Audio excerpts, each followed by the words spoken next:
الحمد لله رب العالمين والصلاة والسلام على خاتم الأنبياء والمرسلين وعلى آله وصحبه ومن تبعهم بإحسان إلى يوم الدين اما بعد. مرد اور عورت کے لیے اعتکاف کا کیا حکم ہے؟ یہ سوال ہمارے ساتھ ہے. اور کیا اعتکاف کرنے کے لیے روزہ شرط ہے؟ اور اعتکاف کرنے والے بحالت اعتکاف میں کیا کرے؟ اور اسی طرح وہ اپنے اعتکاف کرنے کی جگہ میں کس وقت داخل ہو اور کب باہر نکلے؟ یہ سوال جس کے 3 حصے ہمارے ساتھ ہیں. سب سے پہلی چیز، اعتکاف مرد اور عورت دونوں کے لیے سنت ہے، کیونکہ نبی کریم صلی اللہ علیہ وسلم سے ثابت ہے کہ آپ رمضان میں اعتکاف فرماتے تھے اور آخر زندگی میں صرف آخری عشرے کا اعتکاف کرتے تھے.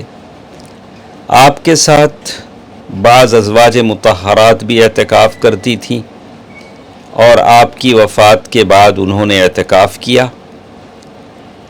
اعتکاف کرنے کی جگہ وہ مساجد ہیں جن میں باجماعت نماز قائم کی جاتی ہو. اعتکاف کے دوران اگر جمعہ پڑے تو افضل یہ ہے کہ جامع مسجد میں اعتکاف کیا جائے. اعتکاف کرنے کے لیے علماء کے صحیح ترین قول کے مطابق کوئی متعین وقت نہیں ہے اور نہ ہی اس کے لیے روزہ رکھنا شرط ہے. البتہ روزے کی حالت میں اعتکاف کرنا افضل ہے. سنت یہ ہے کہ اعتکاف کرنے والے جس وقت اعتکاف کرنے کی نیت کی ہے اس وقت وہ اپنے اعتکاف کی جگہ میں داخل ہو اور جتنی دیر کے لیے اعتکاف کی نیت کی تھی وہ وقت پورا ہونے پر باہر آ جائے. کوئی ضرورت پیش آ جائے تو اعتکاف توڑ بھی سکتا ہے، کیونکہ یہ سنت ہے، اس کا پورا کرنا ضروری نہیں ہے. البتہ اس صورت میں اعتکاف پورا کرنا ضروری ہے جب اس کی نظر مانی گئی ہو، یعنی اعتکاف کرنے والے نے نظر مانا ہو.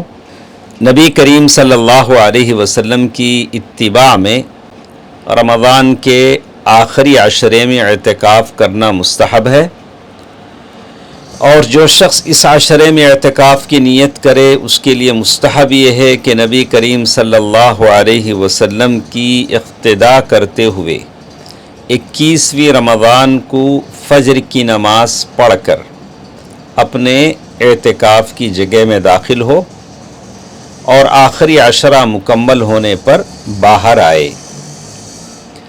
درمیان میں اگر وہ اعتکاف توڑ دے تو اس میں کوئی حرج نہیں ہے، مگر یہ کہ اس نے اعتکاف کی نظر مانی ہو تو اس صورت میں اعتکاف پورا کرنا ضروری ہے، جیسا کہ پہلے ہم نے سنا ہے. افضل یہ ہے کہ اعتکاف کرنے والا مسجد کے اندر اپنے لیے کوئی مخصوص جگہ بنا لے تاکہ ضرورت محسوس ہونے پر کچھ آرام کر سکے. اعتکاف میں رہنے والے کو قرآن مجید کی تلاوت کرنی چاہیے اور ذکر و اذکار اور دعا اور استغفار میں مشغول رہنا چاہیے. اسی طرح غیر ممنوع اوقات میں ٹائمنگز میں زیادہ سے زیادہ نفل نمازیں پڑھنی چاہیے. اعتکاف کرنے والے کے بعض احباب و اقارب اگر اس سے ملنے آئیں تو ان کے ساتھ گفتگو کرنے میں کوئی حرج نہیں ہے. نبی کریم صلی اللہ علیہ وسلم کے اعتکاف کی حالت میں بعض ازواج مطہرات رضوان اللہ عنہن اجمعین آپ سے ملنے کے لیے آتی اور آپ کے ساتھ گفتگو کرتی تھیں. ایک مرتبہ ام المؤمنین صفیہ رضی اللہ تعالی عنہا آپ سے ملنے کے لیے آئیں. اس وقت آپ رمضان میں اعتکاف میں تھے. جب وہ واپس جانے کے لیے کھڑی ہوئیں تو آپ انہیں رخصت کرنے کے لیے مسجد کے دروازے تک تشریف لے گئے. یہ واقعہ اس بات کی دلیل ہے کہ اعتکاف کرنے والے سے ملنے اور اس کے ساتھ گفتگو کر لینے میں کوئی حرج نہیں ہے. اسی طرح اس واقعے میں آپ صلی اللہ علیہ وسلم کا یہ کام آپ کی انتہائی تواضع اور ازواج مطہرات رضوان اللہ علیہم اجمعین کے ساتھ آپ کی حسن معاشرت کی دلیل ہے کہ کتنی خوشگوار زندگی اللہ کے نبی صلی اللہ علیہ وسلم کی اپنی بیویوں کے ساتھ ہوتی تھی۔